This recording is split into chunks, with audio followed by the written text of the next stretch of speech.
Hey everybody, Marcus Crawford here with the Idaho Quadcopter channel. Hey, I am talking to you directly to the camera on the DJI Mini 4 Pro. I forgot to bring my my action camera with me, so this is the way we're doing this flight today. But this is an interesting flight.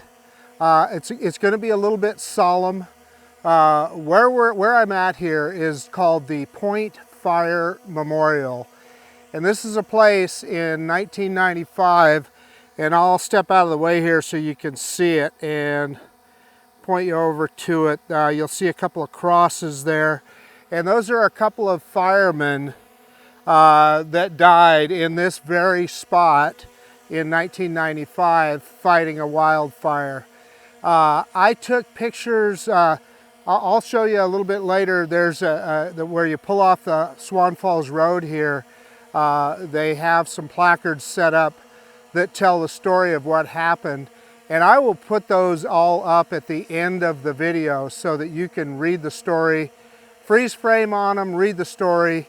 It's a fascinating story, and it tells you, I mean, it just, our firemen and our police, of course, and our military, but also our firemen literally put their lives on the line for us, and sadly in this case these guys didn't make it. And it was a wildfire out here. They were part of the Kuna Volunteer Fire Department, and their truck stalled. They got surrounded by flames and couldn't get out. Now as we fly the drone around, you're going to see the territory here, and as I imagine it at that time, like I said, almost nearly 20 years ago, or no, would be nearly 30 years ago, in 95, that there was a lot more cheatgrass and a lot more brush here, and it was dry. Anyway, look at those placards. Like, again, I'll put them up at the very end of the video here for you to look at. Freeze frame on them, and please read the story. We definitely want to pay tribute to those firefighters who gave up their lives trying to protect the rest of us, right? But anyway, so enough of that. What I really want to do is kind of give you guys a look at the territory around here. And yeah, I can take you over to where those placards are. We'll fly over there. There was a car parked there. I didn't want to fly over there while they're still there, but I see they just pulled out. You'll see my Tahoe parked over there. But in any case, enough of this initial part of it. Let's go ahead and do our droney. And oh, I forgot, I turned off obstacle avoidance so I could get in close here. We're going to put this guy on bypass. Better safe than sorry. Reverse and up now. Reverse and up. Well, I stopped because I couldn't see my screen because I had the menu up there. Reverse and up now. Reverse and up. And so you can see that area where those two crosses are, that's where their fire truck stalled. They were trying to make it back to the highway. You see they're not very far away. And their truck overheated and stalled and would not move. And I mean, and this happened in an instant. You'll see it on the placards. And they ended up getting surrounded by fire. Just a tragic story. But anyway, we definitely want to pay tribute to those individuals. But let's show you a little bit of the territory out here. So what you're seeing off in the distance over there is a dairy farm, and you're going to see this is Idaho. So Idaho is like, I don't know, it's the third or fourth biggest dairy state in the nation. We produce a lot of dairy products here. Of course, that was my background. I worked for a company called Darigold and a company called Dean Foods, who was Meadow Gold Dairies, and we processed a lot of that milk. It's stunning. People don't often understand how much milk gets processed in this country and how much of it actually gets exported overseas. Now you think, okay, how do you export milk? Well, I'll tell you how. You do it, you blow it into powder. I say that, I worked for a company called Darigold. They have a plant in Jerome, Idaho, just east of here, that can blow like 2 million pounds of milk a day into powder. So it is an amount of product that is stunning, really. And that's one plant. You know, there's powder plants like that everywhere, that they're blowing that milk into powder, and it's used in ingredients, and then also gets exported literally all over the world. So this is one of the dairies. I'll tell you one of the things that, and we're not going to go over the top of it. I don't want to, I don't want to bother anybody or anything. But one of the things that I always thought was interesting is when I worked for the different dairies is, they always, when we had pictures of dairy cows on the wall, they were all these clean, huggable cows. And when you actually go out to the dairies, they're kind of in the middle of mud and cow patties and all that. So it's a little different when you actually see the cows. But the cows are happy. I mean, it's in the dairyman's best interest to keep those cows happy. I mean, they're going to give more milk the happier they are. So they're treated well. So this is this area, I guess to describe it, this is the area I drive to when I go out to the Snake River Canyon. And, anybody that watches my channel is very familiar with the Snake River Canyon. And this is, well, not the road you're looking at in this picture, but Swan Falls Road. That's where I'm on the way to the Snake River Canyon. You can kind of take a look at, God, we don't need to be this high. Let's get down lower. Here, I don't know why I was up so high there. So you can kind of see the territory a little better here. But off in the distance there, those are what they call the Oahe Mountains. And that's where Silver City is, and a lot of the mining. When I show you in videos, when I show you the Swan Falls Dam, that Swan Falls Dam was built in order to provide power to Silver City up in those mountains, and for the mine to run the mines. That's why they built the thing, so that they could mine that silver. And interestingly enough, done in the late 1800s, early 1900s, when, man, building something like that was not, it just wasn't a given. It was a lot of work, to get that stuff down into the canyon floor, etc. Those were some stout people that were doing that work. So yeah, let's get down a little bit lower here so you guys can kind of see the territory here. And so there's not a lot of, I don't see a lot of cheatgrass here right now, but I've explained cheatgrass before on my channel. What it is, it's an alien species that kind of takes over. And the reason that they call it cheatgrass is because it doesn't have any nutritional value. So even the cattle can't eat it. So they call it cheatgrass. Look at, we definitely are going, we were getting closer to the ground. So the drone, the terrain was definitely rising there. So yeah, let's head right back towards me, and I'm going to get you a close-up look at the Fireman's Memorial itself. We'll see if we can do just a little bit of an orbit around that to give you a look at it here. And you know what? I appreciate that they have it fenced off. People aren't tromping around in there. So you know what, I'll be honest with you, I don't know if the two firemen are actually resting here, but this is definitely a memorial. This is the spot where their truck stalled. I'm going to put the drone in cine mode so I can do a nice slow manual orbit here. I don't often do an orbit to the left, but we're gonna try that. And so they just kind of fenced this off, and sadly this is where those two men lost their lives. One of the gentlemen was in his 30s. The other guy was just 18 years old, just a very, very young man. Had his whole life in front of him. So I appreciate that the community got together and paid tribute to these guys. I think it's important, and I think it says something about the community that they did that. So Let's back up here a little bit and raise up, and let's head over. This is the trail that I walked down to get down here. Picking up that camera just a little. And let's go back and I can show you where the placards are that I took the pictures of just off of Swan Falls Road. And I'm just going to take you again right down the path that I walked down to get here.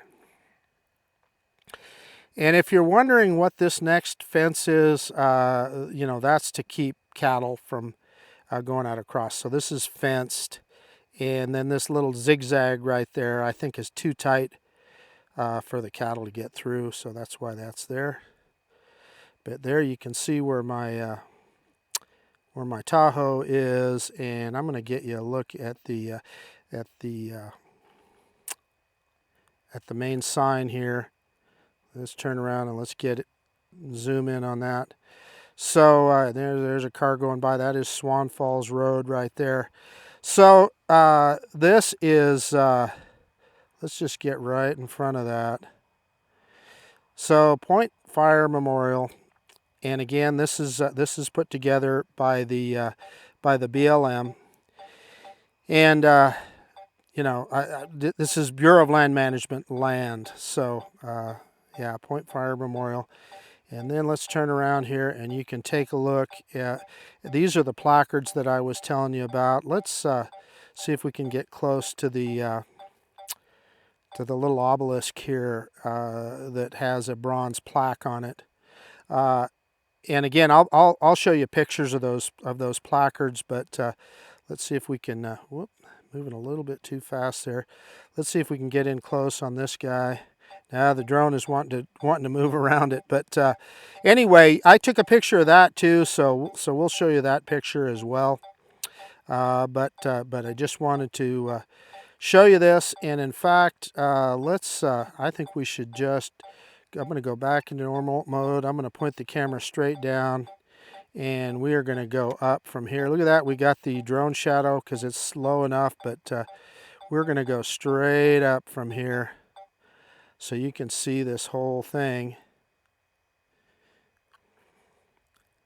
and you can see what you can see the placards and where this is all at. So I really those placards are great because it really just tells the whole story, and those guys will never be forgotten. Right, this memorial is here; they're never going to be forgotten. So that's good. And you can see where I stood. I kind of walked out into the middle of nowhere here to take off. I wanted to be respectful. I didn't want to be right in front of the memorial. And you know, I'm looking at this sagebrush. When you look at it from this angle, it definitely looks planted, doesn't it? So I think that's part of the fire mitigation that they do, you know. I'm sure some of this grass that's planted is done so to so that cheatgrass doesn't take over. But let's go ahead and let's fly out here a ways and just show you the territory. We've still got over 50% battery. I threw it into sport mode here so we can make some time. And again, those are the Oahe Mountains off in the distance there. And I don't know exactly what you'd call this. Would you call it high desert or high plains? I don't know. We're about where I'm at here is probably about 2,500 feet in elevation, something like that, above sea level. Not super high, but definitely high up there. And so this is part of the Snake River Plain, right? This is part of you know, this all got washed over when when the Bonneville Dam gave way about 10 or 12,000 years ago. This area got flooded out and washed over. Oh, there's something else I should show you here, and I don't know. Yeah, that mountain you see off there in the distance there, that is called, let me pick up, whoop, I didn't mean to pick up the camera that quickly, but that is called Initial Point. And my friend Ted Bowman did a video out there one time. And what Initial Point is, it is when they came to survey the Idaho territory, that was the first place that they put down a pin, the surveyors, and so therefore called Initial Point. we'll be able to get out there a little ways. Let me just kind of ease this thing around, and I realize that this probably isn't as dramatic a view as what we see when we're in the canyon, but it is part of the territory here, so I wanted you guys to see it. And I guess I should add, so directly back this direction is a little town called Kuna. Well, I say it's a little town. It used to be, when I first moved here, it was a wide spot in the road. I don't know what the population is now, but it's grown significantly. Every time you turn around, there's a whole another farmer's field that's full of houses instead of grain. But and then off in the distance there at the base, looking this way, that's the Boise front, and that's Boise off in the distance, and the town of Meridian, which is a bedroom community of Boise, but Meridian itself, I don't know, is 150 or 160,000 people. It's a lot of folks. So anyway, I guess that's about all I've got for you on this video. But I definitely I've always wanted to show you guys this Fireman's Memorial. So I'm going to bring the drone back, and we'll see. I think I moved off before I gave it a look. Let's go ahead and hit return to home. I'm doing that on the controller. And I'm not going to let it land. We'll I'll do my conclusion real quick before I land the drone, because again I left my action camera at the car, but that's okay. I got a great camera on this drone, right? And by the way, I switched the switch back into normal mode, which is important. Even though it comes back in normal mode. So in other words, once you hit return to home, it's not going to stay in sport mode, but I want to make sure I've got obstacle avoidance and so forth on, so that's what I do. Anyway, you can see, I'm going to drop the camera down here. You'll see on our way back here, you'll get a look at the pullout for the memorial there. So that's where I pulled out, and that is the trail that I walked down to get where I'm at right here. And I'm kind of anxious to see how quickly the drone starts descending here. It's at 67 meters high. How close is it going to get before it starts reducing in altitude? 100 meters maybe? Yeah, I don't know. Boy, it gets awful close before it starts reducing in altitude. Yeah, I mean, it's, it was nearly back, probably 30 meters before it started deciding to reduce in altitude. Landing. So yeah, it says it's landing, but we will we'll cancel that before we get down too far. Look at that shadow. It's going to be right on the H. I lied to you. Okay, I paused it. Let's turn it around. And I better turn off obstacle avoidance, because it's going to be squawking at us if we don't. Yeah, got that where it's not squawking at us. In fact, let me get on the other side so I'm not shaded. Got the sun behind the drone.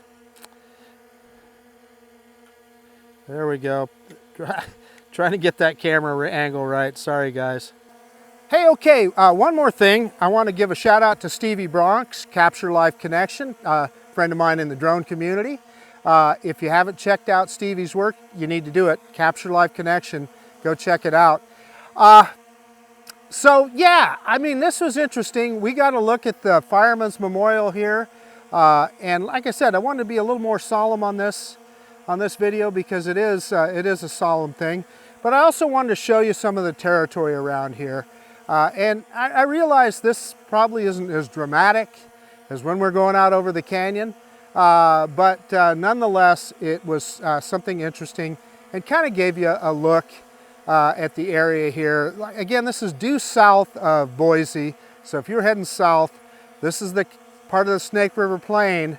This is what you see on your way out to the Snake River. And by the way, This is probably what the pioneers would have seen on the Oregon Trail, just a lot of this kind of stuff.